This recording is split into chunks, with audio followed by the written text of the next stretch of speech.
Sunday night, February 2nd, 2025, the Grammy Awards, millions watching. And one by one, the biggest artists in the world walked on stage and condemned Donald Trump. Not subtly, not carefully, openly, directly, fearlessly. Hit subscribe because what happened at the Grammys reveals something Trump can't control and can't stop. The culture has turned against him. Let me show you exactly what happened. Because this wasn't one artist making one comment. This was the entire show becoming a protest against Trump's ICE raids and deportation machine. Bad Bunny won. One of the biggest Latin artists in the world, he walked on stage, and he said this, quote, "Ice out. We're not savages. We're not animals. We're not aliens. We are humans, and we are Americans." End quote. Then he said something that cut even deeper. "I know it's tough to know not to hate these days. The hate gets more powerful with more hate. The only thing that is more powerful than hate is love. We don't hate them. We love our people, we love our family, and that's the way to do it, with love." The crowd erupted. Standing ovation. This wasn't a backroom conversation. This was primetime television. Millions watching. And Bad Bunny just told ICE to get out. Then Billie Eilish won. She walked up, young, powerful voice, massive following. And she said 5 words that went viral instantly. No one is illegal on stolen land. 5 words. Devastating. Because it's true. America was built by immigrants on land taken from indigenous peoples, and now we're calling immigrants illegal? Billie Eilish just exposed that hypocrisy on the biggest stage in music. Then Sabrina Carpenter, quote, "Immigrants built this country. Literally. This is for all children of immigrants. This is for those who came to this country in search of better opportunity. You give America color. I love you all so much." End quote. Olivia Dean won Best New Artist, British singer, granddaughter of an immigrant. She said, quote, "I'm up here as a granddaughter of an immigrant. I wouldn't be here. I'm a product of bravery, and I think those people deserve to be celebrated." End quote. Kaytranada won. He walked up and said something that should terrify Trump. Quote, "Everybody is so powerful in this room. And together we're stronger in numbers to speak against all the injustice going on in the world right now. I hope everybody's inspired to join together as a community of artists and speak out against what's going on. And I'm going to leave this and say ice out." End quote. Ice out. Again, on live television, at the Grammys. But here's the moment that connects everything. Bonnie Raitt, legendary artist. She walked the red carpet wearing a whistle around her neck. A reporter asked what it meant. Her answer, quote, "It's to honor the observers in Minneapolis. You know, they blow the whistles when they see ice coming, and they're there to protect their community. And they've been doing it for weeks in 30 below. I think the real work is in the streets of Minneapolis right now, and I'm here to honor them as well." End quote. The observers. The people who stand outside in freezing cold Minnesota winter watching for ice raids, blowing whistles to warn their neighbors, putting their bodies between federal agents and their communities.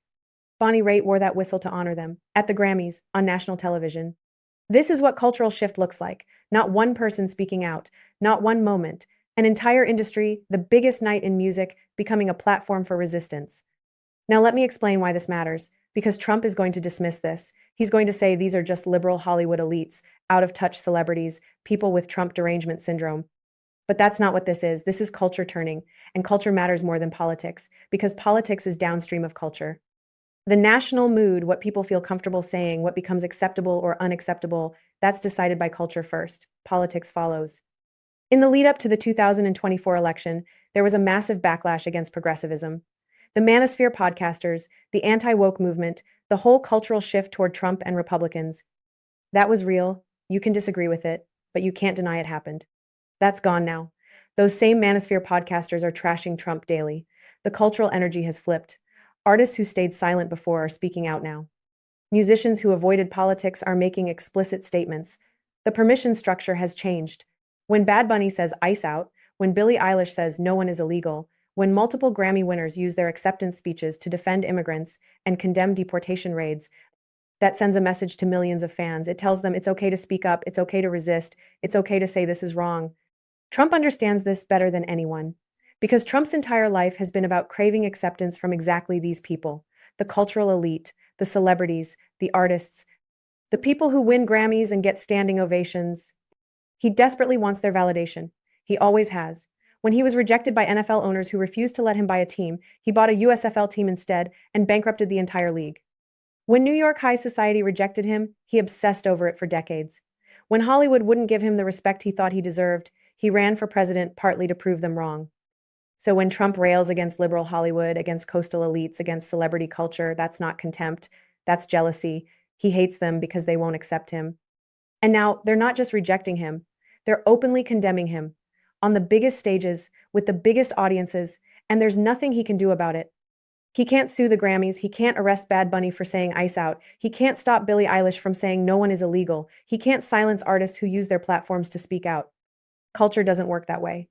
You can't intimidate it. You can't control it. You can't threaten it into submission. And that's why this matters. Trump thought he could rule like a dictator, deploy ICE across the country, raid homes, separate families, terrorize communities, and face no real resistance. He thought Americans would accept it, or at least stay silent. Instead, the culture is pushing back. Not just activists, not just politicians, artists, musicians, people with massive platforms and millions of fans. They're using those platforms to say this is wrong. And their fans are listening. Look at what happened in Minneapolis. The observers blowing whistles, standing in 30 below temperatures, protecting their neighbors. That's grassroots resistance. And now Bonnie Raitt is honoring them at the Grammys, connecting their local action to a national audience, making heroes out of ordinary people doing extraordinary things. That's how movements build. Local action gets amplified by cultural figures. Artists tell those stories, fans get inspired, more people join, the resistance grows. Trump lost the culture war, and in an election year, that's devastating. Because cultural energy translates to political energy. When artists are speaking out, their fans start paying attention. When celebrities are condemning policies, casual voters start questioning them. When the Grammys become a protest, the national conversation shifts. Democrats know this. They lived through 2016 when cultural energy was against them, when the cool kids, the podcasters, the internet culture, all of it was pro-Trump, and they lost. Now it's flipped. The cultural energy is anti-Trump. The artists are speaking out. The national mood is shifting, and Trump can feel it.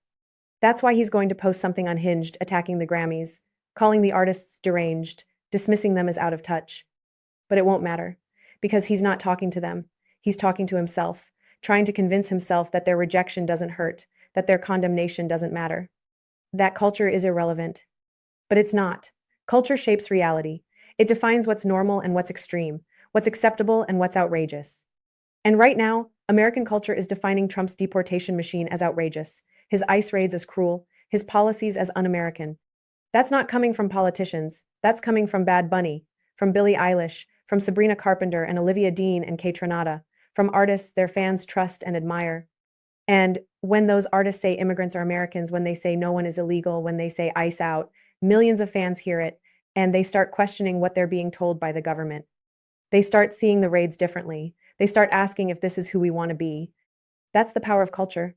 It doesn't change minds through arguments or facts. It changes hearts through stories and voices and moments. Like Bad Bunny saying, "We fight with love."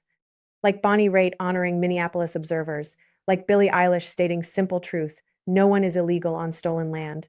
Trump can't stop this. He can threaten, he can rage, he can attack, but he can't control what artists say when they win Grammys. He can't silence musicians who use their platforms for justice. He can't prevent culture from turning against him. And the more he tries, the worse it gets for him, because every attack proves their point, every threat validates their message, every angry post shows he's losing. So what happens next? More artists will speak out, more platforms will become spaces for resistance, more cultural moments will amplify the movement against Trump's policies, and more Americans will realize it's okay to say this is wrong. It's okay to resist. It's okay to fight back. The Grammys weren't just an awards show, they were a declaration. Culture has turned against Trump, artists are using their voices, fans are listening, and the resistance is building. Make sure you're subscribed because this cultural shift is just beginning. More award shows are coming, more artists will speak out, more platforms will become stages for resistance, and Trump's response will reveal just how much this threatens him. Share this with anyone who needs to understand what really happened at the Grammys, not just acceptance speeches, a cultural revolt. Artists telling Trump that America rejects his vision, that immigrants are welcome, that love is stronger than hate. Leave a comment with your take. Do you think culture matters in politics, or is this just celebrities' virtue signaling? The answer will determine whether this moment becomes a movement or just another news cycle. Thanks for watching. I'll see you in the next one.